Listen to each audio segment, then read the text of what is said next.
Assalamualaikum warahmatullahi wabarakatuh.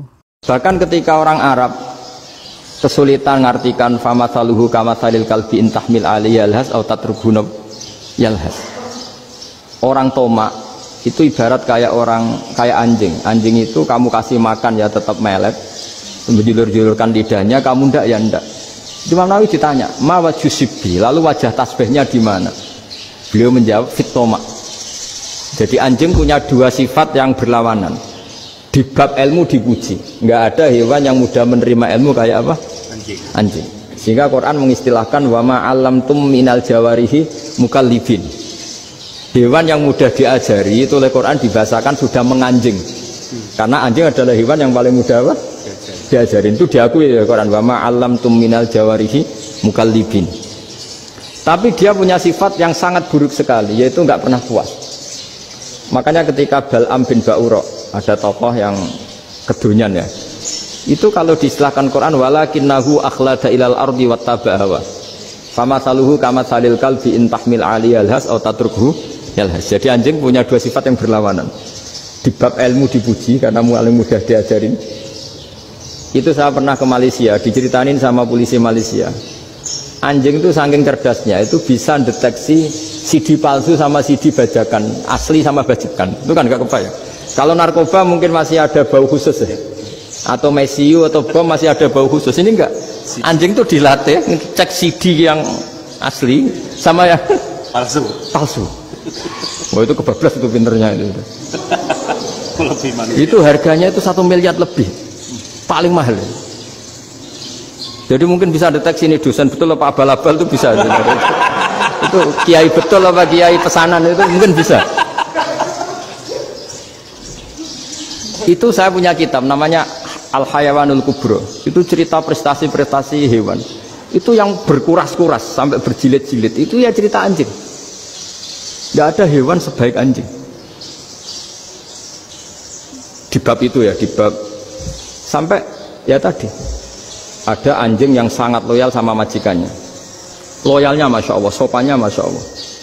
Anjing itu mbok lama berbakti sama sampean, nggak mau tidur di ruang tidurnya sampean, dia tetap tidur di luar. Corong Jawa nggak ngelama.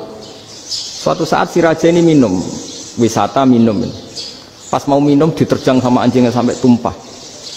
Kecewanya raja ini itu karena selama ini anjingnya sopan sekali. Sekedar ganggu di ruangannya nggak pernah, malah ini mau minum minuman yang disukai diterjang anjingnya tumpah. Marah kan anjingnya di mana? Ternyata apa? Minuman itu anjing ini tahu kalau minuman itu beracun, diracuni oleh musuhnya. Itu saking hebatnya anjing sampai ketika ngawal rajanya itu tidak sekedar ada penjahat atau maling, bahkan trik-trik kayak minumannya diracun oleh orang lain itu anjingnya tahu. Sehingga pas mau diminum diterjang sampai terus supaya nggak keminum. Makanya Quran istilahkan anjing itu apa? Wa ma 'allamtum minal jawarihi mukallibin. Hewan piaraan yang kamu ajarin nanti sampai sepinter anjing. Makanya Ashabul Kahfi itu ketika ngajak anjing tadi, beliau tidur, anjing itu tidurnya bil wasit, wakal buhum basitun zira'aihi bil wasit. Jadi dia tidur dalam posisi siaga. Loh, coba anjing itu nggak pernah sekolah, karena dia posisi menjaga, tidurnya itu kayak siaga gini, bukan ngorok semadep ke atas terlentang, itu enggak. Andai kan dia tidur terlentang itu kan yang mau mengganggu kan, wah sunai turu, itu enggak. Dia tidur posisi siaga, makanya disebut lawit tolak ta'alaihim lawalaita minhum firoron. Kalau kamu melihat anjing itu pasti lari, karena dia posisi siap merekam. Jadi tidur tapi posisi siap merekam. Jadi matanya tetap terbelalak kayak siaga. Padahal itu nggak diperintah, ya dia memang punya nalar untuk itu. Ini disebut wa ma 'allamtum minal jawarihi mukallibin. Dan dalam teori modern juga gitu. Tapi dalam hukum Islam yang dianut mazhab Syafi'i itu anjing tetap najis. Ya sudah najis ya najis, tapi ada mazhab lain yang mengatakan tidak najis. Tapi tidak usah ngurmat anjing, geger nanti kalau rektor kampus punya anjing. Tapi ilmu itu bagus untuk kelangenan kadang. Andai kan tidak ada mazhab Malik, maka kita kesulitan menceritakan Ashabul Kahfi yang hewan piaraannya itu anjing. Tapi misalnya anjing disucikan, Kita juga nanti susah menjelaskan hadis Nabi malaikat itu tidak masuk rumah yang di situ ada apa? Anjing.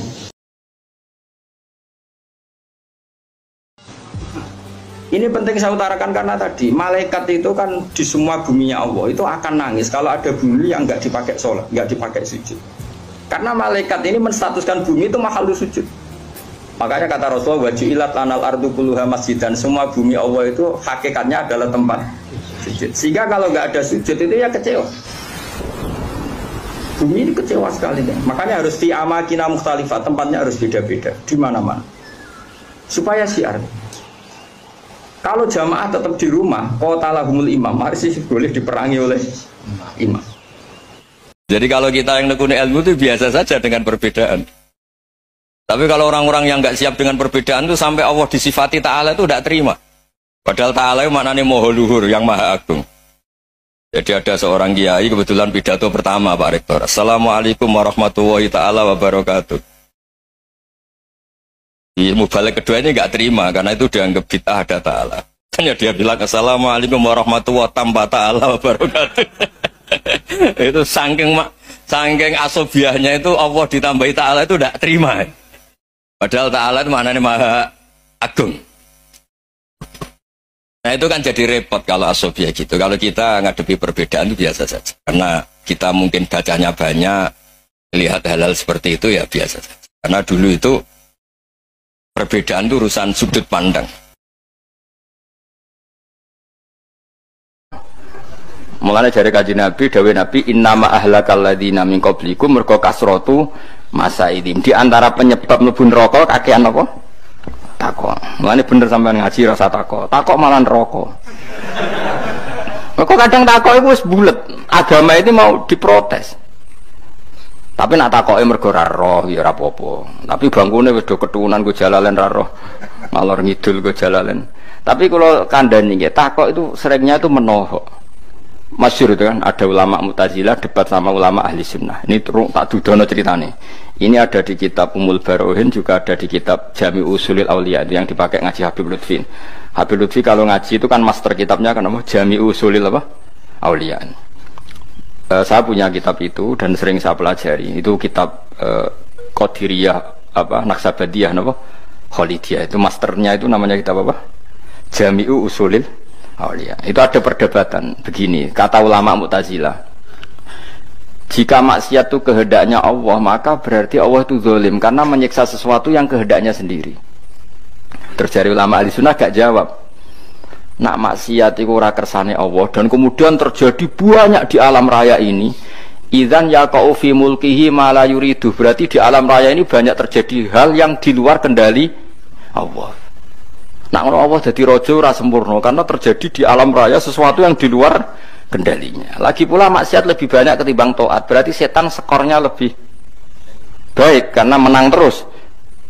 Terus jari Mu'tazilah pokoknya ngono, jari ahli sunnah ya pokoknya ngono, pokok-pokokan.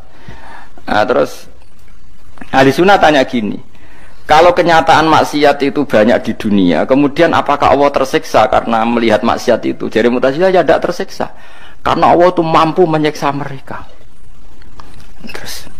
Terus lalu Allah melihat maksiat banyak itu terpaksa apa enggak? Habis muni terpaksa, Allah kok terpaksa, habis muni ora-ora. Bingung akhirnya Mu'tazilah. Nah seperti itu tidak usah ditanyakan, kata Imam Ghazali ning bab Kitabul Qada wal Qadar. Kamu pokoknya sementing gedeng zina, gedeng maling, gedeng copet, ya wis tetep gedeng banyak maksiat kon gedingi pangeran. Tapi kira usah komentar. Nah iku ora kersane pangeran. Nak kowe ora paham, yo nganggo analogi kados kula contohno. Kowe nak gawe sumur iku saiki gawe peceren gak jawab ae. Kowe nak gawe sumur iku gawe buangan peceren to ora? Gawe sing gawe sapa? Kowe. Terus kowe darani mandane anak emcung peceran berhubung sing gawe aku ya kowe turu ning kono ora apa-apa. Kowe sarap ta ora mending niku. Enggak jawab ya ben sitok-sitok ben tau ketemara. Harap kan tetep ngomong coba aja nek parak-parak peceran najis. Apa terus pakai peceran gaweanmu terus gak apa-apa cung ning peceran iku ya gaweane bapak. Lah ya paling gak kowe paham secara analogi ngono. Maksiat ya kersane Allah, tapi Allah berhak ngatur donya aja parek-parek maksiat. Paham? Lu paham tenan to?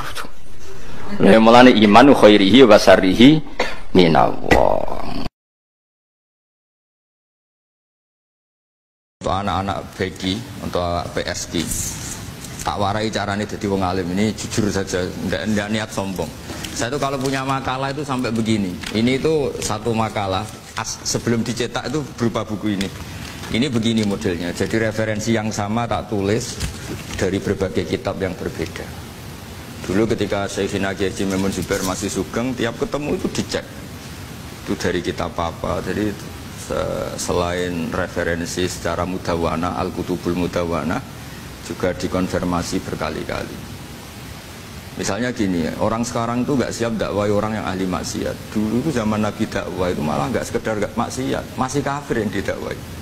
Pertama Quran turun tidak ada qul ya ayyuhan nahdiyun, qul ya ayyuhal muhammadiyun, yang ada malah qul ya ayyuhal kafirun, karena yang didakwai orang kafir.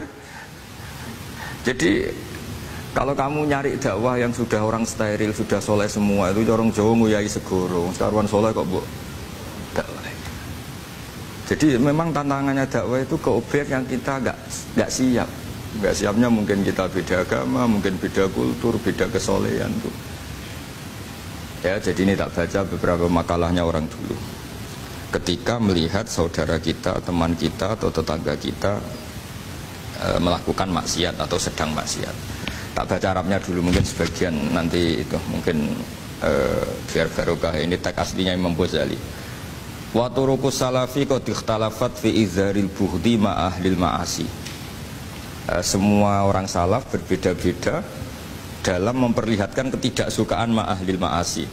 Tentu kita semua tidak suka perzinaan, nggak suka mabuk-mabukan, nggak suka togel, nggak suka judi. Terus fa'in kulta, ini yang mulai dialek gitu ya. Fa'in kulta itu andekan ada satu pertanyaan, yaitu yang mulai halaman 20. Fa'aqallu darajati fi izharil bughdi al-hajru wal i'radu wa qat'ur rifqi wal i'anah. Fahal yajibu dzalika hatta ya'siyal abdu bitarkih. Fa'aqulu la yadkhulu dzalika fi dhahiril ilmi tahta taklif wal ijab. Fa innana alamu annal ladzina syaribul khamra wa ta'atau al-fawahisha fi zamani Rasulillah sallallahu alaihi wasallam as-sahabah maka yuhjaruna bil kulliyah. Dulu zaman Nabi juga banyak orang-orang yang masih mabuk, masih melakukan hal-hal yang buruk. Tapi mereka yang sedang maksiat atau baru berstatus fasik itu maka yuhjaruna bil kulliyah. Tidak begitu ditinggalkan saja atau asingkan begitu saja. Balkanu mungqasimina fihim ila man yasdidul qawla alaih. Sebagian sahabat kalau melihat orang yang mabuk, yang enggak benar, keras. Wa yuzhirul bughdalah, memperlihatkan tidak sukanya. Wa ila man yuridu anhu wa la yata'aradu anhu. Ini milik orang Jawa, ya tidak benci ya tidak suka, pokoknya terus pasif. Semua corong Jawa gak melok-melok ya, itu. Nggak, biar sampean ngerti bahwa perilaku kita sebagai orang Jawa atau orang Timur, orang Indonesia ternyata ada pembenaran di ikhya, meskipun kebetulan, kebenaran Anda meskipun kebetulan. Nah kali ini kebetulan yang punya dalil itu, maksudnya sudah kebetulan sekarang dicarikan apa? Dalil, kan lumayan kan, supaya kelihatan pinter gak Pak Zarkasi gitu. Kalau ini pinter dapat gaji. Jadi pinter ada dua, pinter yang digaji Allah kayak saya, digaji negara gak Pak Zarkasi. Maka pasti kaya saya lah, yang gaji lebih kaya.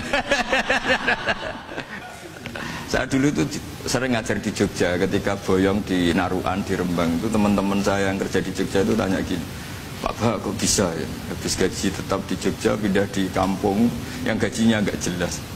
Ya jelas saya, kata saya, kok bisa, gajinya Kiai itu surga, gaji kamu paling 2 juta. Terus dia bilang, ya inginnya 2 juta dan surga, rakus gak baik kan. Tapi Allah itu maha luas, masih nggak apa-apa ya, gaji di dunia, gaji di akhirat nggak masalah kan? Jangan insya Allah betul sudah.